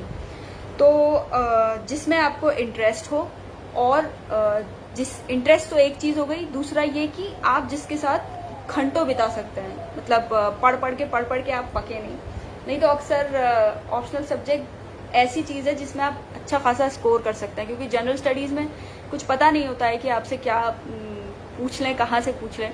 तो ऑप्शनल सब्जेक्ट ही आपका स्ट्रॉन्ग होल्ड बन सकता है, और ये चीज़ सब लोग समझते हैं, इसीलिए ऑप्शनल सब्जेक्ट सोच समझ के चूज़ करते हैं। उसके बाद है आप अपना स्टडी मटेरियल डिसाइड कर लें, या coaching. Physics is a good subject, it's a very good subject. Botany is a good subject. Zoology से भी हम जानते हैं किसी को जिन्होंने क्लियर किया है। मैथ से भी हम कह रहे थे कि बहुत मुश्किल है, बट बाद में आई फाइनली मेट समबडी जिन्होंने मैथ से किया था। और उसके बाद आप डिसाइड करिए स्टडी मटेरियल, और स्टडी मटेरियल का या कोचिंग इंस्टीट्यूट का। हमने आपको कोचिंग इंस्टीट्यूट के फ़ायदे बता दिए। हमारे लिए इसलिए अच्छा था वो क्योंकि हमें कोई जान पहचान का नहीं, इंटरनेट में हमारा तब इंटरनेट उतना था भी नहीं, तो आई डेंट नो कि हम कहाँ से करें, क्या करें, इसलिए हमने ज्वाइन करी थी। और ओरिएंटेशन मिला था हमें टेस्ट सीरीज मिली थी कोचिंग से। सिर्फ वही नहीं, जो कोचिंग इंस्टीट्यूट हमने ज्वाइन किया था सिर्फ उसी से नहीं, हमने बाद में अलग टेस्ट सीरीज भी ज्वाइन करी थी। प्री से पहले करी थी, मेन से पहले करी थी। हमने ऐसे राइटिंग के लिए भी एक कोचिंग ऐसी 5 दिन की ज्वाइन करी थी, जो कि बहुत ज़्यादा हेल्पफुल थी। हमने मॉक इंटरव्यूज भी लिए थे। तो ये सब, एक तो दिल्ली में रहने के हमें यही फायदे हुए। थोड़ा सा महंगा पड़ रहा था, इसीलिए पापा को काफ़ी खर्चा करना पड़ा था। बट दिल्ली में ही नहीं, उस वक्त दिल्ली था, हम 2007-8 की बात कर रहे हैं, उस वक्त दिल्ली था। अभी तो आप कोई से भी शहर का कैपिटल ले लीजिए, स्टडी मटेरियल की आपको कभी कमी नहीं पड़ेगी। आपको जो भी बड़े नाम दिख रहे हैं, और इनफैक्ट बुक लिस्ट अगर आप लोगों को चाहिए तो आप यहाँ हम फेसबुक पे भी हैं, सबिहा रिजवी नाम से हैं। उसमें जो डीपी है हमारी, उसमें I have Hina's in my hand. हम, और I can't share the link here, और मे बी आई विल। तो आप हमें पर्सनली मैसेज कर दीजिए वहाँ पे, हमारे पास पूरी लिस्ट है। यहाँ हम बताएंगे, बहुत टाइम चला जाएगा, हम आपको भेज देंगे। कृष्णकांत, अभी हमने बताया तो था, आप 12th क्लास में आपको तैयारी करने की जरूरत नहीं है, क्योंकि आप जो पढ़ेंगे ना, आपको कुछ याद ही नहीं रहेगा। जो आप पढ़ रहे हैं वो आपको ज्यादा से ज्यादा 3 से 4 महीने याद रहेगा। तो जब आपने मेन आपकी तैयारी स्टार्ट करेंगे, आप एक तो ग्रेजुएशन के दौरान या ग्रेजुएशन के बाद आप तैयार करिए। उससे पहले, चूंकि आप पूछ रहे हैं, अच्छा हुआ आपने पूछ लिया, उससे पहले जो भी बच्चे में देख रहे हैं, आप लोग प्लीज न्यूज़पेपर पढ़िए, कोई सा भी न्यूज़पेपर पढ़िए। द हिंदू थोड़ा सा शुरू में मुश्किल होता है, लेकिन इस तरह के न्यूज़पेपर पढ़ने से आपको बहुत बहुत झेल लगेगा, क्योंकि आपको कुछ समझ में नहीं आएगा कि क्या लिखा हुआ है। हमें द हिंदू बचपन से पढ़ने से फायदा हुआ, हमारी वोकैबुलरी बहुत अच्छी है हमारी। आई एम सॉरी, हम अपनी तारीफ कर रहे हैं। वोकैबुलरी हमारी बहुत अच्छी हो गई, उससे हमारी ड्राफ्टिंग बहुत अच्छी हो गई। हमें ये पता है कि हमें किस तरह चीज़ों को पैराग्राफिंग करनी है, कौन सी बात पहले कहनी है, कौन सी बात बाद में करनी है। ओके, तो एज आई वाज टॉकिंग कि स्टडी मटेरियल और कोचिंग इंस्टीट्यूट का हमने आपको बता दिया क्या है। ज़्यादा से ज़्यादा आप 1-2 लोग आपको मे बी मिल जाएं जो काम के होंगे। बाकी ग्रेजुएशन के बाद आपका दिमाग इतना डेवलप हो जाता है, प्लस आजकल इतने सारे ऑप्शंस हैं। अगर आपको कोई कॉन्सेप्ट समझ में नहीं आ रहा है तो आप गूगल पे देख सकते हैं, विकिपीडिया। हाँ, हम इंटरनेट पे विकिपीडिया बहुत ज़्यादा रेफर करते थे। तो कोई भी चीज़ जो हमें समझ में नहीं आ रही है, वो विकिपीडिया पे देख लेते थे। 2 ऑप्शन है आपके पास, कोचिंग इंस्टीट्यूट में ज्वाइन करके पहले उस तरह का ओरिएंटेशन डेवलप करें, उसके बाद अपनी सेल्फ स्टडी। प्लीज ये याद रखिएगा कि सेल्फ स्टडी ही आपको निकालेगी। आप ये मान लीजिए कि अभी जो रीसेंट बैचेस हैं, जो यंग IAS या IPS या IRS, जो यंग ऑफिसर्स हैं, उनसे भी हम टच में हैं। जो बुक लिस्ट हम आपसे शेयर करेंगे, या तो आप हमें फेसबुक पे मैसेज कर दीजिएगा, या इंस्टाग्राम पे जो हमने अपना हैंडल बताया है, Sabiha_Rizvi_IRS, हम आपको वहां भेज देंगे। सब लोग एक ही चीज पढ़ते हैं। हम लोग कुछ जो लोग क्लियर करते हैं, वो लोग कुछ अलग नहीं पढ़ते हैं। सबका जो सोर्स होता है वो सेम होता है। बात ये होती है कि आपको कितना याद रहा, और फाइनली मेंस में आपने कैसे जितना आपको याद है उसको पेपर पे उतारा। तो I will come to that also कि आंसर राइटिंग प्रैक्टिस कितनी ज्यादा। इनफैक्ट हमें ऐसा लगता है कि हमारा सिलेक्शन, अगर हमारे मेंस में काफी अच्छे मार्क्स थे, हमारा सिलेक्शन अगर पहली बार में हो गया तो रीजन सिर्फ ये था कि हम पहले दिन से आंसर राइटिंग प्रैक्टिस कर रहे थे। जी अपर्णा, आप कभी भी तैयारी स्टार्ट कर सकती हैं, और आपको स्टार्टिंग से ही स्टार्ट करनी पड़ेगी। बीच में से तो कैसे स्टार्ट करेंगे आप। कोचिंग इंस्टीट्यूट, इनफैक्ट बहुत सारे इंस्टाग्राम पे भी बहुत सारे पेजेस हैं, कुछ फेक भी हैं और कुछ जेन्युइन भी हैं, जिनसे आप जिनको मैसेज करेंगे, आपको जिस कोचिंग इंस्टीट्यूट का मटेरियल चाहिए, जिस ऑप्शनल सब्जेक्ट का चाहिए, वो आपके घर तक पहुंचा देंगे। तो इसलिए ज़रूरी नहीं है, ज़रूरी है फैमिली सपोर्ट। ये ज़रूरी नहीं है कि आप दिल्ली जाएं या आप कोई कोचिंग इंस्टीट्यूट ही ज्वाइन करें। जिनका फैमिली सपोर्ट नहीं भी है, अगर टाइम रहा, तो I come to that point also कि फैमिली अगर सपोर्ट नहीं देती है तो फिर कैसे आगे बढ़ा जाए। अब रही बात नोट्स बनाने की, कुछ लोग कहते हैं कि ये जो कोचिंग इंस्टीट्यूट का स्टडी मटेरियल है या जो भी है, हमने कभी किसी सब्जेक्ट के नोट्स नहीं बनाए। हमने क्या किया, हमने हमेशा एक बेसिक बुक चुनी। जैसे हिस्ट्री ले लेते हैं, हमने एक 3 चीजें चुनी, 3 सोर्सेज अपने डिसाइड किए। एक कोचिंग का मटेरियल था और 2 बुक्स थी। तो हम क्या करते थे, जब एक तो हमने जो पढ़ाई करी ना, वो प्री की अलग और मेंस की अलग नहीं करी। ये आप लोग सब लोग गड़बड़ कर देते हैं प्री की और मेंस की दोनों की पढ़ाई साथ में करिएगा। आप लोग चाहे तो हमसे अलग से पूछ लीजिएगा कि दोनों की पढ़ाई साथ में कैसे करते हैं, अभी टाइम निकला जा रहा है। पहले तो हम एक चैप्टर को पढ़ते थे इस बुक से, अपनी मेन बुक से। वो मेन बुक हमने कैसे डिसाइड करी, हम हर टॉपिक को उन तीनों चीजों से पढ़ेंगे। अब 3 से 3, इनफैक्ट 3 से 2 से 3 होना चाहिए, 3 से ज्यादा नहीं होना चाहिए, दिमाग खराब हो जाएगा आप लोगों का। ज्यादा पढ़ना भी, ज्यादा रेफरेंस बुक होना भी ठीक नहीं है। हमने जैसा आपको बताया, किताबें लिमिटेड ही होती हैं, आपको कितना याद रहा और फाइनली आपने वहां जाके कितना उतारा, वो सबसे ज्यादा इंपॉर्टेंट होता है। तो हमने एक बुक से पढ़ा वो चैप्टर, और उसके बाद दूसरे से पढ़ा, और फिर तीसरे से पढ़ा। अभी हम सिर्फ रीड कर रहे हैं, हमने कुछ याद नहीं किया। उसके बाद हमें लगा कि इन तीनों में से इस बुक में हमें सबसे ज्यादा इंक्लूसिव मिल गया वो टॉपिक, और उसके बाद बाकी दोनों में से अगर हमें कुछ एक्स्ट्रा लग रहा है तो हम वहीं पे बुक में ही पेंसिल से लिख लेते हैं, क्योंकि बहुत चिटपुट, जहां तक मेंस की बात है, बहुत चिटपुटर चीजें होती हैं जो अलग होती हैं। बाकी सब मेन पॉइंट सबके सेम ही होते हैं, वो नोट कर लेते थे। लेकिन हम द हिंदू से हमेशा नोट्स बनाते थे। आई थिंक कैसे बनाते थे उस पर I take a separate session, हम नोट भी कर लेते हैं कि द हिंदू में से नोट्स कैसे बनाना है। सिंपल है, जो आपके जनरल स्टडीज में जनरल स्टडीज के जो टॉपिक्स हैं, जैसे साइंस एंड टेक्नोलॉजी हो गया, इंडिया एंड द वर्ल्ड हो गया, या जैसे आई थिंक इकोलॉजी हो, एनवायरनमेंट हो गया, ये सब आपने नॉर्मल A4 ब्लैंक शीट्स पे आपने एनवायरनमेंट लिख लिया। उसके बाद जैसे आप न्यूज़पेपर पढ़ेंगे आपको समझ में आएगा कि ये टॉपिक इस कैटेगरी के अंडर आ रहा है, तो वहीं पे आप थोड़ा हेडिंग उसकी छोटी सी डालिए, वहीं पे आप पॉइंट्स बनाइए। इनफैक्ट हम तो क्या करते थे, न्यूज़पेपर आज पढ़ते थे, थोड़ा बहुत अंडरलाइन कर लेते थे जिसके भी हमें नोट्स बनाने हैं, नोट्स हम अगले दिन बनाते थे ताकि हमें याद हो जाए, रिवाइज भी हो जाए और याद भी हो जाए। और कुछ लोग हैं जो नोट्स बनाए बिना नहीं रह पाते हैं, हम जिनको जानते हैं, जिन्होंने क्लियर किया है, उन्होंने हर चीज़ के नोट्स बनाए थे। कुछ लोग हैं हमारे जैसे जो नोट्स से नहीं पढ़ पाते हैं, हमें पूरा चाहिए होता है, हमें तभी याद होता है जब हम बुक में से पढ़ रहे हैं, या क्योंकि जब हम याद कर रहे होते हैं तो वो बुक का photographic memory kind of thing. और नोट्स में क्या होता है, वो चीज़ें ऑलरेडी छोटी हो जाती हैं, और फिर जब ये सिर्फ हम अपनी बात कर रहे हैं, आपका केस अलग हो सकता है, जो ऑलरेडी छोटी हुई चीज़ है, फिर उसके बाद जब हम उसको याद करते हैं तो उसमें से 1-2 पॉइंट और गायब हो जाता है। तो इसलिए हमें नोट से I was not very comfortable other than current affairs. उसके बाद आंसर राइटिंग जैसा कि हमने बताया, चलिए आई कम बैक अ लिटिल, एक स्टेप पीछे लेके I talk about time management. आपने ईयर डिसाइड कर लिया, आपने ऑप्शनल सब्जेक्ट डिसाइड कर लिया, आपके पास सारा स्टडी मटेरियल सब कुछ आ गया। उसके बाद आप ये डिसाइड करेंगे आप कौन सा प्रीलिम्स दे रहे हैं, और इन गॉड विलिंग इंशाल्लाह कौन सा मेंस दे रहे हैं। तो आप एक तो महीनों में अपनी पूरी स्ट्रैटेजी बनाइए कि मुझे GS पेपर 1 इस तारीख तक कर लेना है, GS पेपर 2 मुझे इस महीने तक कर लेना है, ये कर लेना है। और हमने जैसे प्रीलिम्स से 2 महीने पहले, रिवीजन तो बीच बीच में जैसे दिमाग में घूमते ही रहता है, इतना पढ़ेंगे तो चीज़ें घूमती रहेंगी, रिवीजन बीच बीच में करते रहते थे। बट जो सिर्फ रिवीजन वाली चीज़ है वो हमने प्री से 2 महीने पहले हमने नई चीज़ें पढ़नी बंद कर दी थी बिल्कुल। इसी तरह से मेन से 1 महीने पहले हमने नई चीज़ें पढ़नी बिल्कुल बंद कर दी थी, क्योंकि जो अभी तक पढ़ा है वो रिवीजन बहुत ज़्यादा ज़रूरी है, बजाय इसके कि जैसे ही एग्जाम पास आ रहा है आप नई चीज़ें पढ़ रहे हैं। ऐसे मत करिएगा। आपको एग्जैक्टली पता होना चाहिए कि किस महीने की कौन सी डेट तक आप क्या सब्जेक्ट पूरा करने वाले हैं। आपने ये कर लिया। उसके बाद एक और चीज़ है, जो जैसे जैसे आप तैयारी करेंगे वैसे वैसे आपको अपने बारे में रियलाइज़ होगा।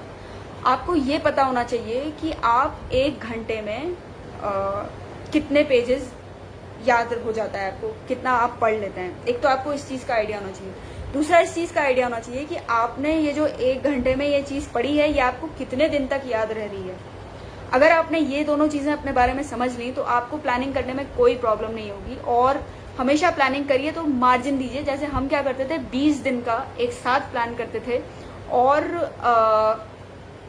उसमें कम से कम 2 से 3 दिन मार्जिन रखते थे, क्योंकि जब आप इतनी सीरियसली तैयारी कर रहे हैं और जो आपने प्लान बनाया है अगर आप वो फॉलो नहीं कर पा रहे हैं तो एक अलग टाइप का डिमोटिवेटेड फील करते हैं आप। तो उसको टैकल करने के लिए हम 2 या 3 दिन का मार्जिन भी रखते थे, और 20 दिन में एग्जैक्टली हमें प्लानिंग करने में 1-1 दिन लग जाता था। ये पूरा हम बनाते थे कि सुबह हम कितनी बजे उठेंगे, और 9 बजे जैसे हम रात में पढ़ते थे, रात में जो 9 से 3 का स्लॉट होता था 6 घंटे का, तब हमारी सबसे ज़्यादा अच्छी पढ़ाई होती थी। आप लोग सुबह उठ के भी पढ़ाई कर सकते हैं। एज आई सेड, सबका अपना अपना होता है। तो सुबह हम 9 बजे उठेंगे, नाश्ता वगैरह, झाड़ू पोछा, एक्सरसाइज हो जाती थी उसी से। That I am realising now कि वो जो सुबह उठ के हम झाड़ू पोछा वो सब करते थे, स्किपिंग भी करते थे, उससे काफ़ी फ़ायदा मिला है हमें। और एक तो पढ़ाई भी अच्छे से होती थी और बॉडी की एक्सरसाइज भी हो जाती थी। सुबह उठ के नहाना धोना, नाश्ता, झाड़ू पोछा 10 बजे से जल्दी जल्दी सब करते थे। 10 बजे से लेके 12 साढ़े 12 बजे तक एग्जैक्टली क्या टॉपिक पढ़ेंगे हम, वो भी हम उसकी भी प्लानिंग करते थे। तो अगले 20 दिन का हमें क्लियर होता था टॉपिक वाइज कि हम इतना कवर कर लेंगे। और फिर अगर वो नहीं हो पाया है तो उसको 2 दिनों में किस तरह मैनेज करते थे। और ये प्लानिंग ऐसा आपको ऐसा लगेगा जैसे आपका बहुत टाइम वेस्ट हो रहा है और ये क्या मैं प्लानिंग में 1 घंटा 1 दिन क्यों लगाऊं, इससे बढ़िया तो मैं करता जाता हूँ जितना मुझसे हो रहा है। ऐसे मत करिएगा। जब आप ऐसे करते हैं ना कि मैं करता जाता हूँ, मैं कवर कर लूँगा, मैं कवर कर लूँगा, या कोई बहुत ज़्यादा ब्रॉड मैनर में आपने प्लानिंग कर ली है, तो उसमें एक तो आपको ये डीमोटिवेशन इसलिए आता है बिकॉज आपको ये पता नहीं होता कि आपने कितना कवर कर लिया। क्योंकि जैसे 1 हफ्ता गुजर गया, आप पढ़ाई करे जा रहे हैं, उसके बाद आपको लगेगा कि मैंने कितना कवर कर लिया, ओ इतना बाकी है। जैसे ही आप ये देखेंगे ना कि अरे आपने सिर्फ इतना ही कवर किया और इतना बाकी है, तो आपको और टेंशन होने लग जाएगी। लेकिन अगर आपने प्लानिंग कर रखी है आगे के अगले हफ्ते की भी, तो आपको ये पता होगा कि अभी मैंने एग्जैक्टली इतना कवर किया है और अगले हफ्ते में गॉड विलिंग मेरा इतना कवर हो जाएगा। ये अपने दिमाग को संभालने के लिए प्लानिंग बहुत ज़्यादा इंपॉर्टेंट होती है, टाइम टेकिंग होती है, लेकिन आप सबको करनी चाहिए। As I was saying, answer writing, उसी प्लानिंग में हम क्या करते थे, जैसे हमने एक टॉपिक को प्रीलिम्स की तरह पढ़ा। प्रीलिम्स में ये होता है कि वो जो ऑब्जेक्टिव टाइप होगा तो आप समझ ही जाएंगे, वो एकदम टू द पॉइंट होगा या उस तरह का। मेंस में ये होगा एनालिटिकल, मतलब कि जैसे कोई चीज हुई, क्यों हुई। प्रीलिम्स में ये होता है कब, क्या, कहाँ, वगैरह वगैरह। मेंस में उसी चैप्टर को आप मेंस की तरह पढ़ेंगे तो क्यों, कैसे, इस तरह की चीजें ज्यादा होती हैं। हम क्या करते थे, जैसे आज हमने लॉर्ड बुद्धा का बुद्धिज्म पे आज हमने पढ़ा चैप्टर, और हमने उसे प्री की तरह भी पढ़ा, मेंस की तरह भी पढ़ा, उसे याद किया अच्छे से 2-2.5 घंटे जितने भी हमें लगे। उसके बाद हम क्या करेंगे, आज ही एक तो हमने क्वेश्चन बैंक खरीदा हुआ है, पुराने जितने भी क्वेश्चन पेपर्स हैं उसमें से हम बुद्धिज्म से रिलेटेड 2 से 3 सवाल निकाल के रखेंगे। अभी तो आई थिंक सिर्फ 200 वर्ड्स के ही होते हैं सारे सवाल, 200 या 300 वर्ड्स के भी होते हैं। 1 मिनट, आई डोंट रिमेम्बर। हमारे टाइम में तो तरह तरह के होते थे, 2 मार्कर भी होते थे जो 20 वर्ड वाले होते थे, वगैरह वगैरह। खैर, तो वैरायटी रखिएगा उसी टॉपिक में कि इतने वर्ड्स के भी और उतने वर्ड्स के भी। और आपने आज वो टॉपिक याद किया है, आज ही आपने क्वेश्चन निकाल के रख लिया है। अगले दिन, वैसे तो हमें नहीं पता था, हम पुराने ज़माने के हैं इसलिए हमें पता नहीं था। आजकल मार्केट में वो यूपीएससी मेंस की बाकायदा नोटबुक भी अवेलेबल है, जिसमें वो दोनों मार्जिन के दोनों तरफ मार्जिन होता है। एक्चुअली मैं वहाँ पे इसी तरह की मेंस में जब आप गॉड विलिंग लिखने बैठेंगे तो एग्ज़ाम में, हमारे टाइम में ऐसा था, हमने कैलकुलेट किया था कि 13.5 सेंटीमीटर का गैप होता है दोनों मार्जिन में। तो वो लोग जो शायद छोटी जगह रहने वाले हैं जहाँ पे इस तरह की अवेलेबल नहीं है, तो आप सिंपल एक A4 साइज शीट लीजिए, उस पर एक तरफ मार्जिन खींचिए और जो दूसरा तरफ मार्जिन है उसमें 13.5 सेंटीमीटर का गैप रखिएगा। बाकी बड़े शहरों में तो आंसर शीट ऑलरेडी अवेलेबल है। उसके बाद हम क्या करते थे, टाइमर सेट करते थे। जैसे हाँ, वो सबसे ज़्यादा इम्पोर्टेंट चीज़, जो क्वेश्चन पेपर है, बाय द वे हमने इंस्टाग्राम में ना इस how to write good answer in mains में बहुत डिटेल में पूरी चीज़ डिस्कस करी है हमारी पेज पे IGTV वीडियो में। इनफैक्ट अभी लेटेस्ट वाली शायद वही है कि आप आंसर कैसे करें, उसको प्लानिंग कैसे करें। यहाँ पे हम छोटा छोटा बस बता देते हैं कि आपको पूरे क्वेश्चन पेपर को 3 घंटे को क्वेश्चन पेपर पढ़ना और उसके रिवीजन को हटा के जितना मिनट आपके पास बच रहा है उसको आपको डिवाइड करना पड़ेगा कि कितने वर्ड्स लिखने हैं। एक तो आप वर्ड लिमिट कभी क्रॉस मत करिएगा प्लीज, क्योंकि बहुत गंदा इंप्रेशन जाता है। उसको आप डिवाइड करेंगे कि मुझे 1 मिनट में, आई थिंक उस सेशन में हमने कुछ कैलकुलेट किया था तो 1 मिनट में 20-22 वर्ड्स आ रहे थे, समथिंग लाइक दैट। तो आपने ऑलरेडी सेलेक्ट कर लिया है, आपको वर्ड्स के हिसाब से कैलकुलेट कर लीजिए कि कितने मिनट में ये आंसर हो जाना चाहिए। आप टाइमर लगाइए और उसी वक्त बिल्कुल ऐसे जवाब लिखिए जैसे तो आप एग्जाम में बैठे हैं। हम आपको बता रहे हैं, you are going to hate it. आपको इतनी इरिटेशन होगी, आपको ऐसा लगेगा कि क्या है, मुझे याद है, मैं लिखूं क्यों, वगैरह वगैरह। लेकिन जब आप टाइमर जब आपका ऑन होगा और जब आप लिखने बैठेंगे ना, जबकि वो सवाल आप ऑलरेडी पढ़ चुके हैं, आपने वो सवाल कल ही सेलेक्ट कर लिया था, लेकिन आज जब आप लिखने बैठेंगे तो आपको समझ में नहीं आएगा कि लिखना कैसा है। शुरू में हमें इतनी प्रॉब्लम हुई, हमें लगता था हम क्या लिखते हैं, 1-2-3-4 बार तो इनफैक्ट हम कुछ लिख ही नहीं पाए। फिर हमें लगा यार इसका मतलब ये प्रैक्टिस की ज़रूरत है। तो I started forcing my self. पूरे दिन में हमें रोज हम आंसर राइटिंग प्रैक्टिस करते थे, डिसाइड कर लेते थे कौन से सब्जेक्ट का करना है, क्या है, वगैरह वगैरह। लेकिन जिस दिन हमने पढ़ाया उसके अगले दिन करते थे। उसी दिन करेंगे तो बात वो तो उतना आई थिंक बेनिफिशियल नहीं होगा। तो रही बात अपना आंसर दूसरों को दिखाने की, तो हमने पर्सनली ये रियलाइज किया है कि शुरू में हम लिखते थे, हमें खुद ही समझ में आ रहा था कि क्या गड़बड़ियां हैं। क्योंकि जैसे जैसे आप पढ़ते रहेंगे ना, न्यूज़पेपर भी पढ़ते रहेंगे, मैगजीन्स भी पढ़ते रहेंगे, योजना, कुरुक्षेत्र वगैरह भी हम पढ़ते रहते थे। उनसे ना हमें समझ में आया कि जैसे जो सरकारी आर्टिकल्स होते हैं ना, वो किस तरह से होते हैं। यूपीएससी को एक्चुअली उसी तरह से, जो योजना, कुरुक्षेत्र है ना, इनमें सरकारी जबानों में लिखा रहता है कोई भी चीज़, मतलब उसमें क्या कमियां हैं। जैसे कमियां भी है तो उसकी एकदम ब्लंटली बुराई नहीं करनी है, उसको किस तरह से बोलना है कि आपकी बात भी हो जाए और मतलब ऐसा भी ना हो कि आप सरकार का हिस्सा, मतलब आप क्या बोलते हैं उसको, पब्लिक सर्वेंट बनने जा रहे हैं और उल्टा सिस्टम की बुराई कर रहे हैं। मतलब ऐसा भी ना लगे और ऐसा भी ना हो कि आंसर पढ़ें और एग्जामिनर को लगे कि ये तो सब चीज़ें ऐसे, मतलब जो हम लोगों के लॉ में या हम लोगों के सिस्टम में कोई कमी है उसको वो इसे नज़र ही नहीं आ रही है। तो आपको एक बहुत बैलेंस जवाब, जो एक आपका जो बैलेंस जवाब है, ये आपको पहले दिन ही नहीं आएगा। और ऑप्शनल सब्जेक्ट में भी बहुत एनालिटिकल चीज़ें पूछते हैं, मतलब चीज़ों को जब तक आपको पूरी तरह समझ नहीं है, आपको समझ में ही नहीं आएगा उसमें क्या लिखे।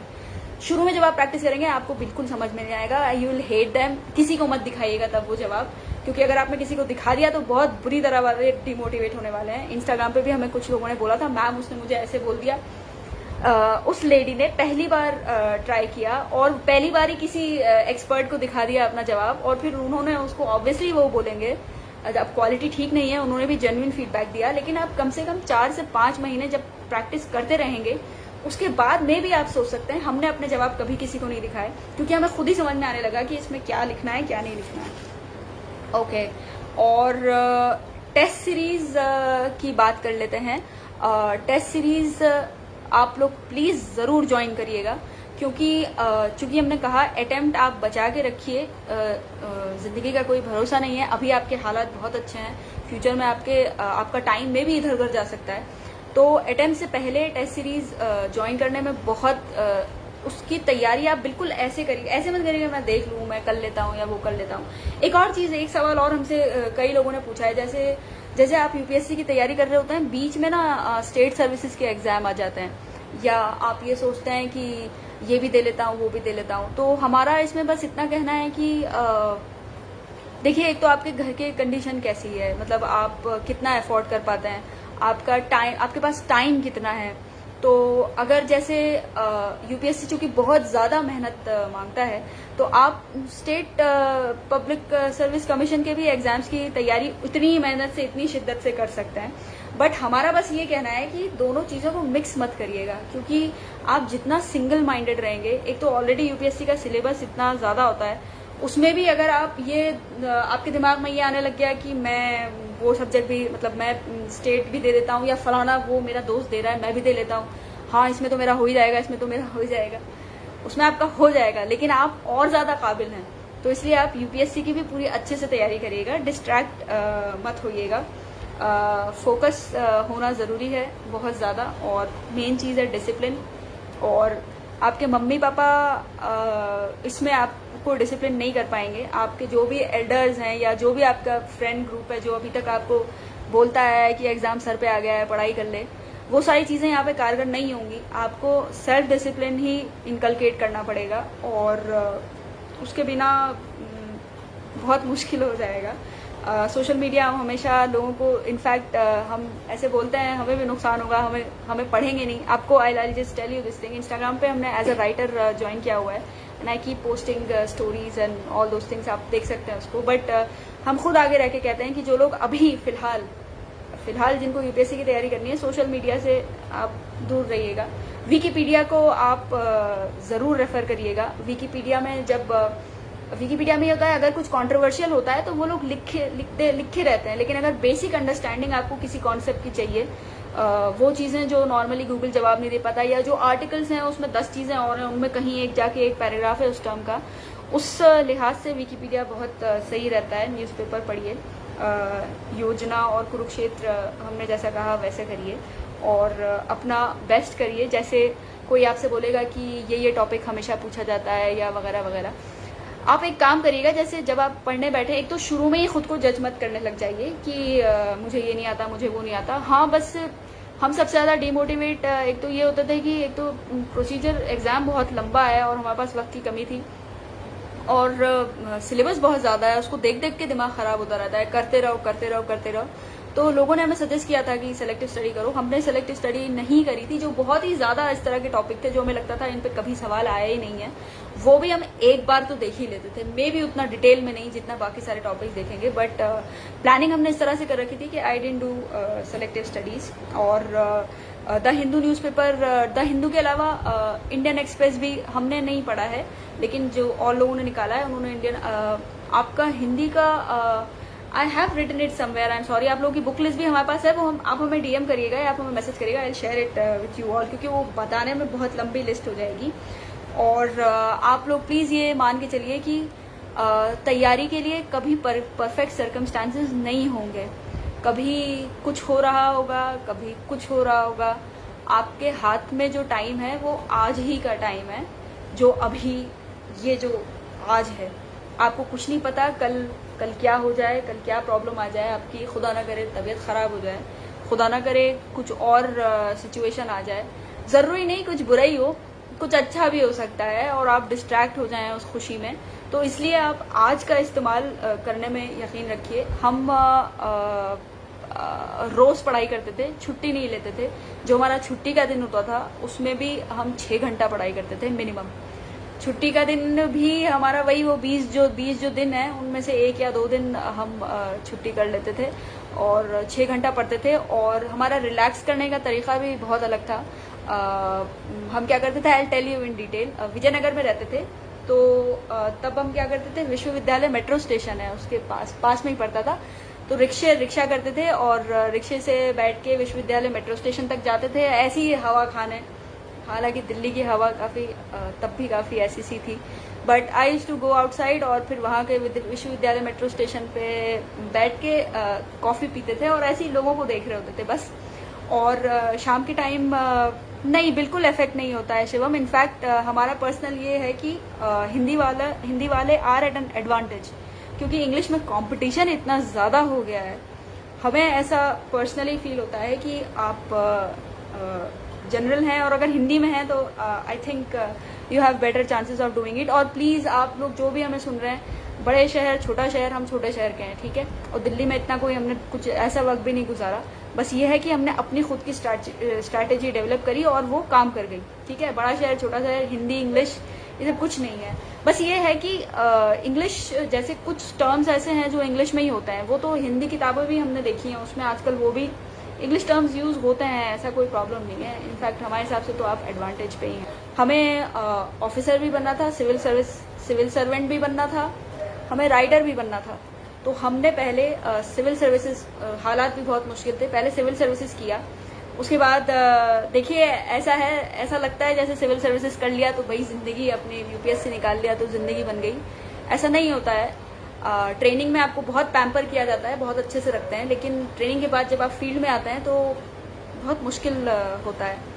और शुरू के 5-6 साल तो इतने बिजी होते हैं, स्पेशली 5-6 साल, आपका टाइम कैसे गुजर जाता है, कुछ कर भी नहीं पाए हम। अब हमें 12 साल हो गए इसलिए, और प्लस कोविड क्राइसिस हालांकि मेजॉरिटी के लिए बहुत ख़राब रहा, बट हमें थोड़ा सा टाइम मिला तो हमने लिखना पढ़ना स्टार्ट कर दिया। तो यही एक तरीका है। हमने कृष्णकांत इंग्लिश से दिया था, इंग्लिश मीडियम रहा है हमारा हमेशा, हम लिखते भी इंग्लिश में हैं, बट कोशिश करते हैं कि सिंपल अंग्रेजी इस्तेमाल करें कि सबको समझ में आए। माई रैंक वॉज 303 एंड हमारी प्रेफरेंस और हमारी रैंक इस तरह से जुड़ गई कि हमें जनरल कैंडिडेट हैं हम, और हमें वही मिला जो हमें मिलना था एक्चुअली। हम IRS में तो यंगेस्ट हैं अपने बैच में 2009 के, और हम जब ट्रेनिंग में थे तो हम IAS ऑफिसर्स लबासना भी गए हैं, NPA भी गए हैं, IAS ऑफिसर्स, IPS ऑफिसर्स, सब जितने भी IAS हैं, IRS, कस्टम्स, अब तो कस्टम्स एंड GST हो गए, तब कस्टम्स एंड सेंट्रल एक्साइज थे, इन सब लोगों से भी हम मिले काफ़ी, और हमें रियलाइज़ हुआ कि हम जिस तरह से ज़िंदगी जीना चाहते हैं, और एक्चुअली बैच में यंगेस्ट होने के भी अपने फ़ायदे हैं, और जो भी है I thought this is the best, so हम दोबारा अपेयर नहीं हुए। और ओके, आप लोग प्लीज़ सवाल पूछिए, अब सवाल का जवाब दे देते हैं। लोग कहते हैं, एक मिनट, लोग कहते हैं मैम इंटरव्यू क्लियर नहीं होता है। लोग तो बहुत कुछ कहते हैं, ठीक है, आप लोगों पे मत जाइए। हर साल ये 600-800 कैसे लोग क्लियर करते हैं, अगर ऐसे ही होता है तो। मेरा क्वेश्चन ये है, हिस्ट्री बोरिंग लगती है, उसमें इंटरेस्ट कैसे करें? कहानी की तरह समझिए आप। आपको पता है हिस्ट्री की किताब में आप जो भी पढ़ रहे होते हैं वो सच में हुआ होता है। मतलब आप उसको इस तरह से सोचिए कि पिक्चराइज करने की कोशिश करिए कि एक ज़माना ऐसा था जब ऐसे ऐसे हुआ करता था, तो आपको अपने आप इंटरेस्ट आ जाएगा। हम चूंकि राइटर भी हैं, स्टोरी टेलर भी हैं, तो हमें इसी तरह से इंटरेस्ट आता था हिस्ट्री में। माई प्लेजर वैंग्स, please join me on Instagram as well, you will find a very different persona of me there. वहाँ पे हम बहुत अलग रूप में हैं, और स्टोरीज वगैरह शेयर करते हैं, पोल्स हम रोज एक इनफैक्ट फेसबुक पे भी आप देखिएगा, एक एवरीडे पोल करते हैं हम। उसमें जो एथिक्स पेपर है जनरल स्टडीज का, हमें एस्पिरेंट्स ने ही, बच्चों ने ही बताया है कि जो सवाल हम करते हैं वो अक्सर जो एथिक्स का पेपर है उसके काफ़ी सारे टॉपिक्स कवर कर लेता है। और हम क्या करते हैं, पहले एक पोल शेयर करते हैं, सवाल पूछते हैं, यस नो का ऑप्शन होता है उसमें। हालांकि वो सवाल उतना सिंपल नहीं होता है कि यस और नो में कर दें, लेकिन यस और नो हम इसलिए करते हैं ताकि लोग हमसे अपने थॉट शेयर करें, काफ़ी इंटरेक्शन होता है। उसके बाद जब 24 घंटे पूरे हो जाते हैं तो हम उस पोल का रिजल्ट भी डिक्लेयर करते हैं, और उसमें हम अपना पर्सपेक्टिव डालते हैं, तो हमें काफ़ी फीडबैक उसका अच्छा मिला है। अनुराग हमने बताया हमारा हिस्ट्री और पब्लिक एडमिनिस्ट्रेशन थे। I had history and public administration. Public administration was chosen after graduation, right when I was about to join that coaching institute. और हिस्ट्री हमें शुरू से हमने सोचा हुआ था, इकोनॉमिक्स और हिस्ट्री सोचा था, इकोनॉमिक्स हमने चेंज कर दिया। आप लोग सवाल पूछें, 1 घंटा हो गया है और गला भी सूख रहा है हमारा। कोई ऐसी चीज़ जो हमसे रह गई हो? वैसे तो बहुत सारी चीज़ें हैं, ये टॉपिक ऐसा है कि काफ़ी डिटेल में बात कर सकते हैं। हमारा Instagram ID it is Sabiha SABIHA _ Rizvi RIZVI _IRS। वैसे तो सब कुछ हम फेसबुक पे भी शेयर करते हैं, बट आप लोग वहाँ पे भी DM करेंगे तो आप लोगों के ना सवाल कुछ छूटे जा रहे हैं हमसे। English literature but my spoken English so weak. Pawan, आप यकीन नहीं करेंगे, ये सवाल हमसे बहुत लोगों ने पूछा है। हम खुद हम एक्चुअली अपने इंडिया में ना 3 तरह के स्टूडेंट होते हैं। एक होते हैं जो जिनका हिंदी मीडियम होता है, उन्होंने हमेशा हिंदी पढ़ी होती है, इंग्लिश उनका ऐसी छोटा मोटा सब्जेक्ट होता है। एक वो कैटेगरी होती है जो कि बहुत सेफ कैटेगरी होती है। एक कैटेगरी होती है जो इंग्लिश मीडियम होता है, जो बड़े शहरों में रह रहे होते हैं, जिन्होंने बड़े बड़े हाई फाई स्कूलों से पढ़ाई की होती है, तो वहाँ पे बोलचाल भी उनकी हमेशा अंग्रेजी रही है। तो मे भी उन्होंने उतनी हाई फाई किताबें ना पढ़ी हूँ, लेकिन उनकी जो स्पोकन इंग्लिश है वो बहुत अच्छी हो जाती है। और एक जो थर्ड कैटेगरी है, जो हमें मेजॉरिटी लगती है अपने देश की, वो कैटेगरी ये होती है कि आपने पढ़ा तो इंग्लिश मीडियम से है, आपको कुछ भी आपको इंग्लिश में दे दो, you will be able to, आप पूरा समझ लेंगे उसे, लेकिन जब बोलने की बारी आएगी तो आप इतना अटकेंगे। इसी बात पे हम आपको वो इंसिडेंट भी बता देते हैं। हमारा मेंस जब क्लियर हो गया था तो हमने मॉक इंटरव्यूज ज्वाइन किए थे। इस बार जो कोचिंग इंस्टीट्यूट थी, इसका भी हम नाम नहीं ले सकते क्योंकि हमारा एक्सपीरियंस बहुत बेकार रहा था। हमारे इंटरव्यू से ठीक 10 दिन पहले हमारा इनका लास्ट मॉक इंटरव्यू था, और वही इशू था, हम सोच के बोलते थे। अब तो बहुत इम्प्रूव हो गई है, अब तो हम तमिलनाडु भी पोस्टेड रहे, वहाँ लोगों को हिंदी नहीं आती थी, और हमारी ज़िंदगी में कुछ लोग आए जिनको हिंदी नहीं आती थी, तो उनके चक्कर में हमारी स्पोकन इंग्लिश इम्प्रूव हो गई। बट इंटरव्यू में जो मॉक इंटरव्यू था उसमें उन्होंने हमसे बोला कि पूरा हमने सब दे दिया, हमारे हिसाब से तो बहुत अच्छा हुआ था, बट जो मॉक इंटरव्यूअर थे उन्होंने बोला कि आपका सिलेक्शन नहीं होगा। इसलिए नहीं होगा क्योंकि आप बहुत धीरे बोलती हैं, आप सोच समझ के बोलती हैं, आपका इंग्लिश मीडियम है लेकिन आपके बोलने से लगता है जैसे आपका इंग्लिश मीडियम नहीं है, वगैरह वगैरह। हम बहुत ज़्यादा नर्वस हो गए और मतलब हमें नींद नहीं आई उस रात और हम बहुत परेशान हो गए। फिर हमें समझ में नहीं आया हम क्या करें, तो ऐसे ही कोई एक जानने वाला था, उन्होंने हमें सजेस्ट किया कोई और मॉक इंटरव्यू हम अटेंड करें। और हमारा जो मेन इंटरव्यू था 26 मार्च को, उससे 4 दिन पहले हमें उनकी डेट मिल गई मॉक इंटरव्यू के लिए। और वहाँ पे भी हमने बिल्कुल वैसे ही बोला जैसी अंग्रेजी हमें उन लोगों के सामने आती थी, मॉक इंटरव्यू जो पहले वाले थे वैसी अंग्रेजी में हमने इनके सामने भी बोला। यहाँ पे जो हमारा इंटरव्यू ले रहे थे ये लोग रिटायर्ड ऑफिसर्स थे, खुद रिटायर्ड IAS IPS और IRS 3 ऑफिसर्स थे, उन्होंने मॉक इंटरव्यू लिया था। और जब हो गया तो उसी वक्त वो फीडबैक दे रहे थे। तो हम इतना घबराए हुए थे कि जब इंटरव्यू हो गया हमने आगे से उन लोगों से सवाल पूछ लिया कि सर हमारा होगा क्या।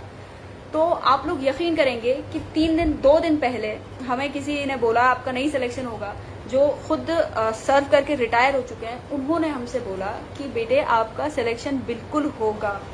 इसलिए होगा क्योंकि आप सोच समझ के बोल रही हैं, आपने सवाल को पूरा सुना है, एक एक लफ्ज पे ध्यान दिया है, उसके बाद आपने टाइम लेके पॉज लेके और फिर आप बोल रही हैं। इसका मतलब you are very careful with your words. तो ये अच्छी बात है, ये बुरी बात नहीं है। हमने उन्हें ये भी बता दिया कि हमने फलाना इंस्टीट्यूट ज्वाइन किया था और उन्होंने हमसे ऐसे बोल दिया हमारा नहीं होगा। उन्होंने कहा बिल्कुल भी ऐसा नहीं है।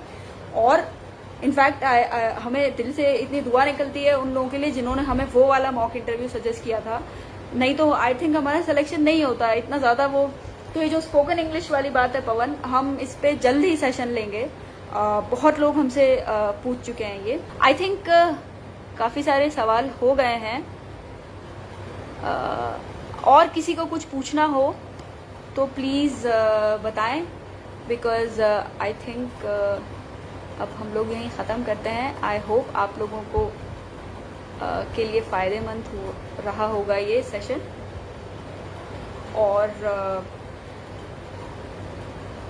बिल्कुल हो सकता है अनुराग, लेकिन मैथ्स देखिए हमने भी सोचा था, but to be very honest हम 1-2 लोगों को जानते हैं जो जिन्होंने निकाल लिया मैथ्स से, और 3-4 लोगों को जानते हैं जो नहीं निकाल पाए। तो ये डिपेंड करता है कि आपकी खुद की कैपेबिलिटी कितनी है। मैथ्स एज अ सब्जेक्ट में, मैथ्स में प्रॉब्लम ये है या तो आपको पूरे नंबर मिलेंगे या बिल्कुल 0 मिलेगा, उसमें ये एक बहुत रहता है। बाकी के ऑप्शनल सब्जेक्ट ऐसे हैं कि थोड़ा बहुत आप लिखेंगे तो हो ही जाएगा। शिवेंद्र, बहुत सारे हैं टेस्ट सीरीज, हम यहाँ पे किसी एक का नाम नहीं ले पाएंगे।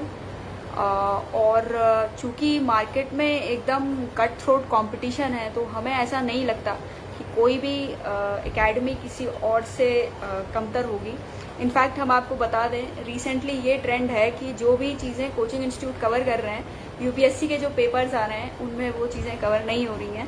तो इसलिए आप हर चीज़ के लिए तैयार रहिए, स्टैटिक पार्ट भी अपना इम्प्रूव करिए। मंगेश, आपका इंटरेस्ट क्या है?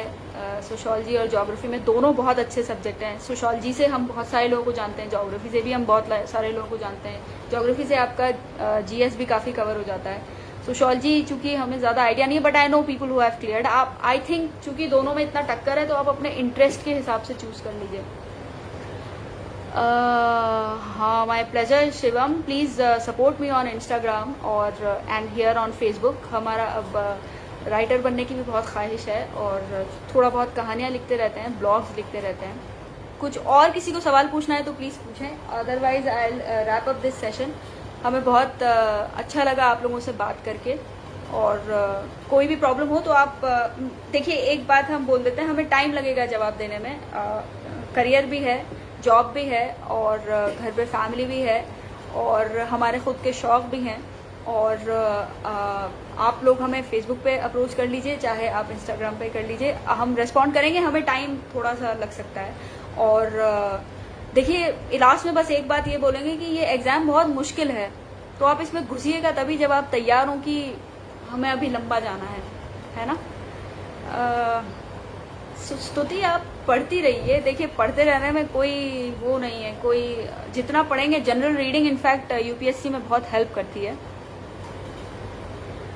ध्रुव लेवल थोड़ा अलग होता है सीसैट का, लेकिन सीसैट की तैयारी में आपकी एसएससी की तैयारी ज़रूर हो जाएगी, इतना हम कह सकते हैं। तो ख़त्म करते हैं। राहुल, हम बता चुके हैं कि आपको कैसे कनेक्ट होना है। अनुराग, आप ये जब अपलोड हो जाए तो फिर से देख लीजिएगा। फेसबुक पे हम सबिहा रिजवी नाम से हैं। सबिहा रिजवी आप टाइप करेंगे, you will see my face. हमारे चेहरे से एक ही वो है, उस पर आप देख लीजिएगा। जो भी राइटर्स वाले और सेशंस वाले जो भी पोस्ट होंगे वो हमारा ही अकाउंट होगा। इंस्टाग्राम पे आप सबिहा_रिजवी_IRS पे ज्वाइन कर सकते हैं हमें।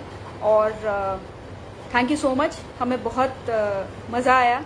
और हर बार अभी तक हमने लाइव सेशन ऐसे लिए हैं कि जैसे कोई मॉडरेटर होगा, जो भी पेज हैं उनकी तरफ से वो आप लोगों के सवाल चुन चुन के, बट आई रियलाइज कि हम डायरेक्टली भी आप लोगों से बातें कर सकते हैं। And I really enjoyed and हम इसी तरह के और सेशंस करेंगे। स्पेशली पवन, वो स्पोकन इंग्लिश वाला हमने नोट कर रखा है, वो हमें करना ही करना है।